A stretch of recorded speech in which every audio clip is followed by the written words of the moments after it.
उधर छत्तीसगढ़ सहकारी समिति कर्मचारी संघ महासमुंद प्रांतीय आह्वान पर अपनी 3 सूत्रीय मांगों को लेकर अनिश्चितकालीन हड़ताल पर चले गए हैं, जिसमें कर्मचारियों ने छत्तीसगढ़ शासन से 3 सूत्रीय मांगे की हैं।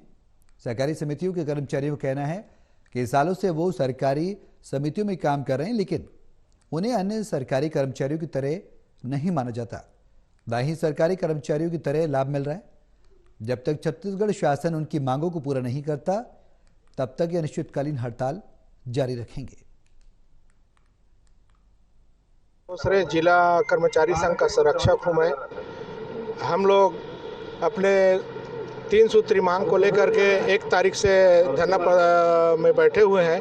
इसके पहले हम लोग शासन को कई बार लिखित में अवगत करा चुके हैं कि हम लोग किसी समिति के कर्मचारी हैं और हमको शासन किसी भी विभाग का कर्मचारी नहीं मान रही है। हम लोग ना नियमित कर्मचारी में आ रहे हैं, ना कोई कर्मचारी में आ रहे हैं, इसलिए हम लोगों का नियमितीकरण नहीं हो पा रहा है। इसलिए हम लोगों का प्रमुख मांग है, जितने सहकारी समिति कर्मचारी है। और इसी खबर पर महासमुंद से टोटल न्यूज के संवाददाता रविंद्र विदानी हमारे साथ फोन लाइन पर जुड़ गए हैं। सीधे उनका रुख करेंगे। रविंद्र, अपनी 3 सूत्रीय मांगों को लेकर लगातार सहकारी समिति कर्मचारी हड़ताल कर रहे हैं, क्या कुछ मांगे हैं, इनकी जानकारी दें। मैं आपको बताना चाहूंगा कि पिछले 4 दिन से ये सहकारी समिति के जो कर्मचारी है वो अपनी 3 सूत्री मांगों को लेकर अनिश्चितकालीन हड़ताल पर चले गए हैं। सहकारी कर्मचारियों का कहना है कि हम आजादी के पहले से सहकारी जो संस्था बनी हुई थी उसमें काम कर रहे हैं। आजादी के बाद से जब सहकारी समिति बनी अनवरत हम काम कर रहे हैं, लेकिन सरकार अब तक हमको न सरकारी कर्मचारी मानती है, न किसी समिति का सदस्य मान रही है। कर्मचारियों का ये कहना है कि आखिर हम जाए कहाँ, इतने लंबे समय तक हमने पूरी अपनी जो जिंदगी है इस सहकारी समिति को दे दी है। अब तक हमको सहकारी समितियों के जो कर्मचारी हैं उनको सरकारी कर्मचारियों की तरह जो लाभ मिलना चाहिए वो नहीं मिल पाते। बैंक में हम काम कर रहे हैं, बैंक वाले हमें बैंक का कर्मचारी नहीं मानते।